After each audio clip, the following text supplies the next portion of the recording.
Now your host, Romy Bean, and the coach of the CU Buffs, Deion Sanders. You want me to say anything? No. Let's go.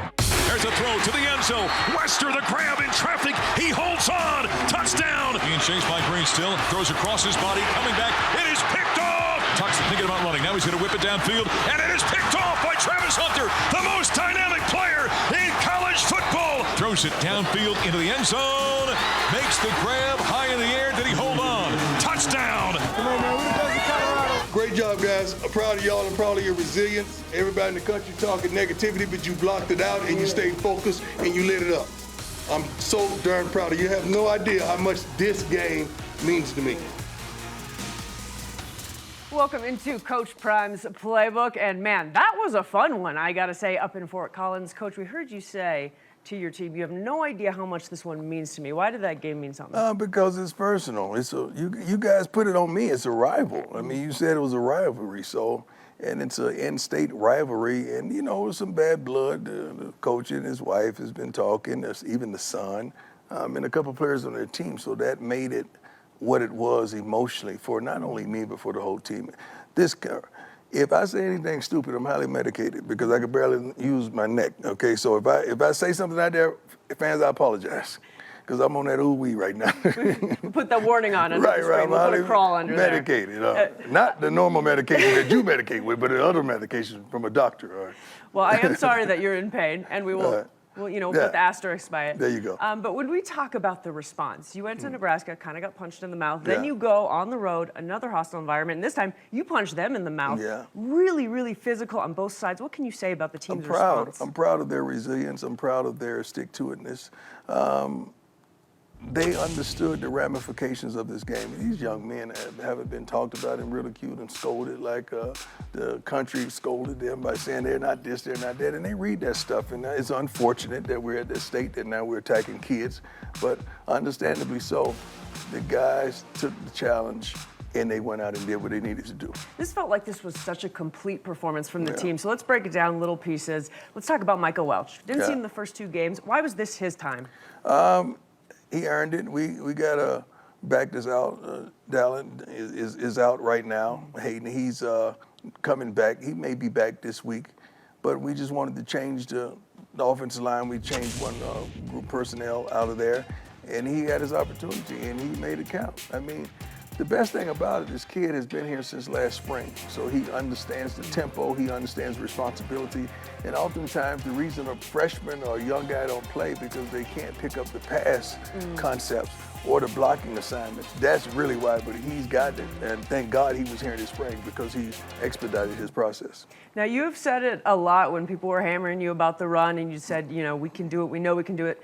This was, I believe, the first 100-yard run game in the prime era here at CU. Was there a bigger emphasis during the week? How did it unfold? It's been a huge emphasis, but you really got to hone in on these guys and say, guys, we got to run, we got to have balance. And the more successful we are with the running game, it's going to be easier to protect our quarterback because you got to have some type of balance. But honestly, the only time people yell about balance is when you get your butt kicked. Nobody said nothing about balance in week one. Offensive line, a group that certainly deserves their flowers and got a lot of flack, and boy, did they come through. They were, like I said, more physical in both aspects of the game. Where'd you see that leap happen? In practice. If you don't see it in practice, you're not going to see it in the game. And just taking responsibility for your actions and not saying this, that. And all those guys, they felt bad about how they performed. So they went out and made a habit of practicing, finishing plays, assignments, hand placement, and everything, and they were ready. This defense just continues to impress. 9 points, lowest, I believe, in the prime era. But you even look at, they didn't allow any points in the second half of the Nebraska game. What is the ceiling for this group? It's tremendous. And we, I turned my head too quick. And we got some guys banged up right now. So when we get some of those guys back that are starters, you got to understand we're playing without two starters on the defensive side of the ball. And they're still taking it up a notch. So when we get everybody back, that's a starter. But we're often, as well, we're getting some of these guys playing time so they can mature. So when something happens, we are ready with a person of experience on the field. What kind of confidence does it give a group, though, when the next man up really does step up? Yeah, tremendous. And we see it at practice. Like if we're not seeing it at practice, they're not going to get opportunity in the game. So thank God that we're seeing those opportunities at practice. Now we could put them in the game and they handle their business. It's really, really impressive. And of course, there's not enough that can be said about Travis Hunter. We say it every week. But does he ever surprise you in what he does? No, not whatsoever. And it's so funny because I'm always on him about the little things. In the middle of the game, I'm like, focus, focus, focus, defense. Don't get lackadaisical. Focus. Get low and get your hands on them. Little things like that. When people may think he's playing a phenomenal game, and I'm able to refocus him because I could see him, lean into the offense somewhat and want to make a big play. But you could make those big plays on the defensive side of the ball as well, and he did. Just absolutely tremendous. And I didn't talk that much about the defense because coming up next, we're going to talk to one of the stars of the defense, and I want to get your guys' take together on this unit as we get to know a superstar linebacker. We'll be back right after this. Oh my goodness, I love Nikhai Hill-Green. Welcome back into Coach Prime's Playbook. So excited this week to be sitting down with Nikhai Hill-Green. Just an absolute heat-seeking missile out there. Looked back in high school, you were up for an award named after the late, great Dick Butkus, and I'm pretty sure we saw why on Saturday. Can you describe your style of play? Because, man, it's fun. Just doing my job every play, getting my guys lined up with the green dot and the mic, and really just having fun flying around. I try to model my game after Ray Lewis. He played. What has he done to earn that spot next to Levante? Consistency and not limping. I just like, could stop limping. He was gimping, and I'm like, hey, you got to get him in the training room and get him together. Take him off the field. It's got to be one or the other because we want him to be the best that he can be.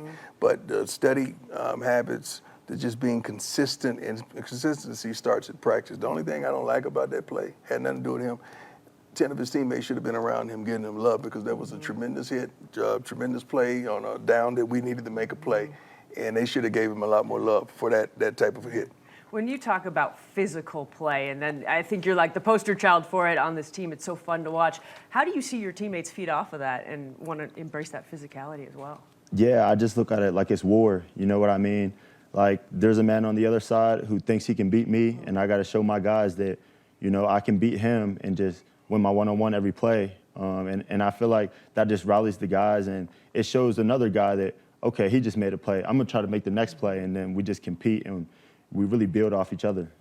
You said you model your play after Ray Lewis. He came here. What did you take from him when you actually got a chance to talk to him and be with him here one-on-one?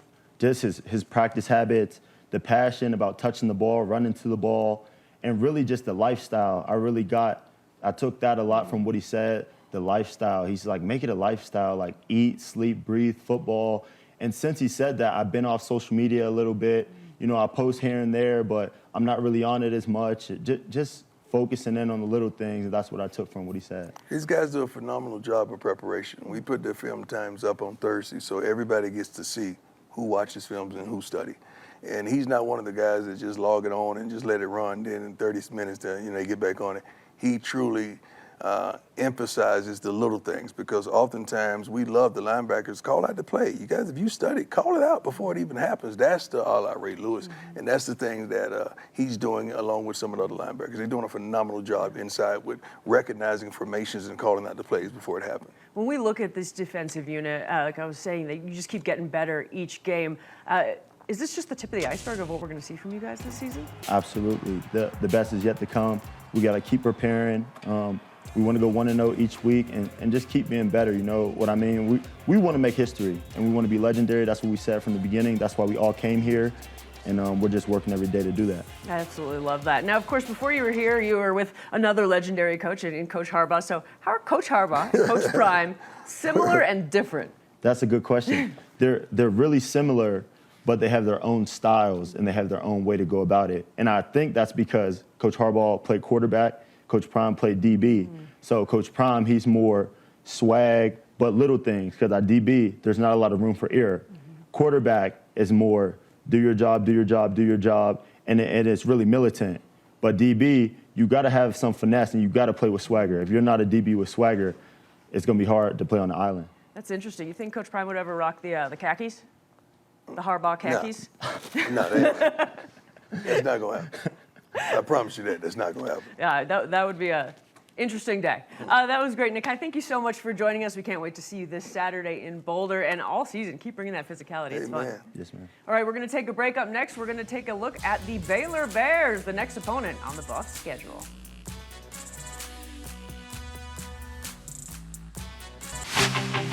Second down and 4. Washington again. Washington slips by a tackle, cuts it back and dives to the goal line. Robertson, keeper to the end zone. Touchdown Baylor. Looking to put this one to bed early in the fourth quarter. Richard Reese gets by a couple of tackles to the pylon and in. Welcome back into Coach Prime's Playbook, getting geared up for homecoming weekend here in Boulder. On that field, we're going to see the Baylor Bears on Saturday, who are 2-1 this season. They just ran over Air Force. You don't always see that that often, but they sure outgained them 478 to 218. CU, though, leads this series overall. Last time, though, they lost 2010 against your guy, RG3. He had quite the game, as he tended to do all the time in college. But let's hear from the current head coach of the Baylor Bears, Dave Aranda. Quarterback makes some really hard throws. If he knows what you're in, he eats you up, and the throws are out before the turns are made. And before the coverage has a chance to work a leverage or any of that. Once he knows, it's bad for the defense. When you look at the Baylor Bears, just big picture, what stands out to you about them? First of all, I had the honor to meet Coach Aranda at the Big 12 meetings, and he was kind, he was pleasant, very knowledgeable. I think a couple of our coaches have coached with him in his journey. But the guy is dedicated, and he is a stickler on the little things like I am. And I love what he's doing with that program. I love where they're headed. We don't know which quarterback is going to be there. They've been playing stout defensively. And it's just another task, but we don't plan on losing at home. You talk about two different quarterbacks. Yeah. What kind of stress does that put on a defense preparing for two guys with two different styles? Well, you got to do what you do, and it don't matter the style. As long as we do what we do, we had ample opportunities to make make more sacks. We finally got one, but we had a few turnovers, I think 2 interceptions and a fumble, which was pleasant for any defensive coach. We just got to keep applying pressure. Those sacks are going to come. When you look at Dave Aranda, obviously defensive-minded. He's been on national championship teams as a DC, talking there about Shedeur. You know this is going to be a tough matchup. When you look at him and his coaching style, what do you think is the toughest thing he's going to bring? He's got to bring pressure. Everybody that plays against us, they got to bring pressure. But now you're vulnerable to a couple guys in one-on-one. It's a task. It's a task, especially when we're firing off the ball and able to run the football like we did last week. Yeah, it's going to be fun. Baylor actually houses 2 Bears on campus. Did you know this? I did not know Bell that. and Indy. So, we've got Ralphie. I don't know if Ralphie's on campus, though. No, but, Ralphie's not on campus. They're cute, though. Look at them hanging out. My question is, we've seen you go in Ralphie's little, not cage, but whatever. Would you get in the bear cave? I don't see anybody in there right now, and I'm not going to be the first. Would you stand behind the fence? No, I don't do that. I don't do the zoo stuff. I don't go to the zoo. I don't want to go to the zoo. I don't want to go on a safari. I don't do that kind of stuff. No, there's nothing appealing about what I'm seeing right now. I love the look of it, but no, I'm not. How do they get fed? Who goes in there? This is a great question. Yeah. I don't know. This is the stuff we Do need they just to know. open the door, throw it out there, broad? Yeah. There's no way. Yeah. I'm with you on there. But there you go. We got Bears. We got Buffaloes. They're going to show down on. I'm with Ralphie. I'm with you. I'm taking Ralphie on this one. Yeah. I think that's the right choice. We got to take one more break, but coming up next, well, it's the start of conference play. We'll get Coach's take on being in the Big 12. Now it feels really finally official. Steps up in the pocket, rifles this one down. Jimmy's out there, makes the grab at the 35, jukes him in at the 30, down the sideline, on his way to the end zone, hook the horn. Jimmy has found the end zone. Shedeur drops, looks left, throws it on out there, diving down Wester in the end zone. Oh, he held on. Drops to throw, looks on his slant. Travis Graham high in the air, holds it in. Touchdown, Colorado. Welcome back into Coach Prime's Playbook. We are so excited that we're back in Boulder for a game after 2 on the road and the beginning of conference play as well. Do you view conference play any different than non-conference play, Coach? No, I don't, because I want our guys to understand that every game is viable and just it's valuable. So we want to go to all the games hard. We know this has a little more ramifications than any of the other ones, but if we start approaching them differently, something's wrong with us. We got to seek to win every single game, not just the conference games. Now, a lot of fans are really happy that CU's back in the Big 12. Everybody kind of says back home, back where they belong. How do you feel about Buffs being back in the Big 12? I'm happy. I think we got the best commissioner in all of football. He's doing a phenomenal job, and I love his insight, his thought process of where we're headed in the conference and not just where we are right now. And I'm all for it. The coaches have been truly pleasant. A few of them call me here and there, and I reach out to them as well. I've been knowing Joey for a long time at Texas Tech because he coached down in Dallas. But I love it. I really love it. I think the travel is better as well. Yeah. You like the game? Well, actually, all the games. Another primetime game. Expected. Well, yeah, truly. Yeah. We just got to go out there and do what we could do. I mean, a lot of guys come here not just to play the game because they could get exposure, but all exposure ain't good exposure. You got to ball out and you get the exposure that you desire. Well, the Buffs will be under the lights yet again. What do you expect the crowd to be like? Crazy. I mean, we have a tremendous fan base. I think some of our fans that are really crazy, they don't even get a chance to get in, and they're out around the country.